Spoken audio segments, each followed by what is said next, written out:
Heyo commanders! Today I'm going to teach you how to use the /tellraw and /tellraw command in Minecraft Bedrock. Without further ado, let's start. So the /tellraw command sends custom messages in chat. Also applies to /tellraw, which the only difference is you have to specify the location. Here's a simple example. In chat it'll output Minecraft is great.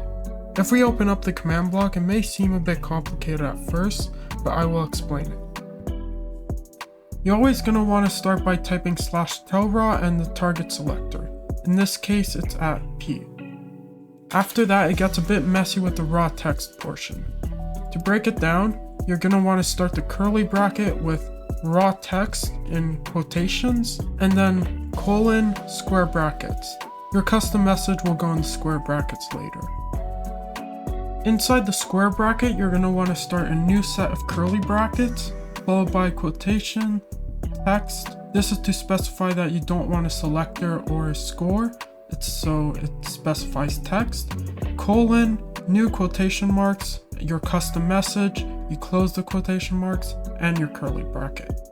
Once combined, it should look something like this. As you can see, there's the raw text portion, which is closing the text portion, which I highlighted in green so it's easier to see visually. If you wish, you can even skip lines using \n. As you can see here, you just have to enter it inside your custom message and it will skip a line. You can also put selectors inside your tellraw command. Over here we have selector at player. You replace the text with selector, and instead of a custom message you put a target selector. You could even put target selector arguments after your selector. It will work. In this case, it's a radius of 3. Or if you want to specify yourself, you could put a little star.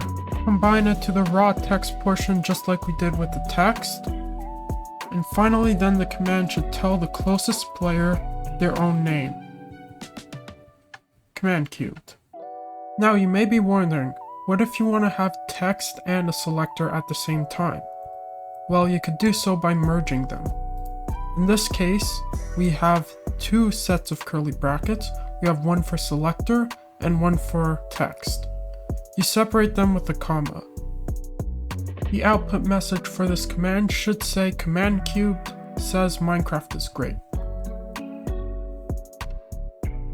Finally, the last thing you could add to a /tellraw is the scores.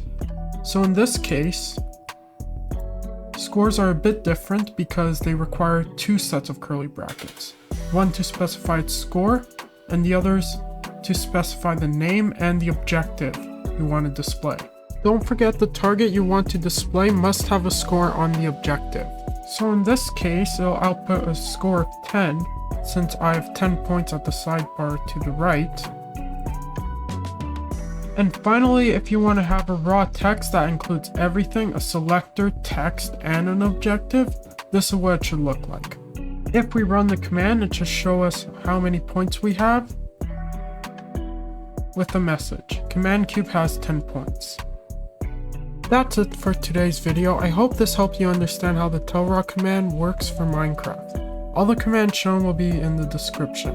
Feel free to request any questions in the comment section, as well as request what tutorial you want me to do next. Thanks for watching, and I'll see you guys in my next video. Goodbye.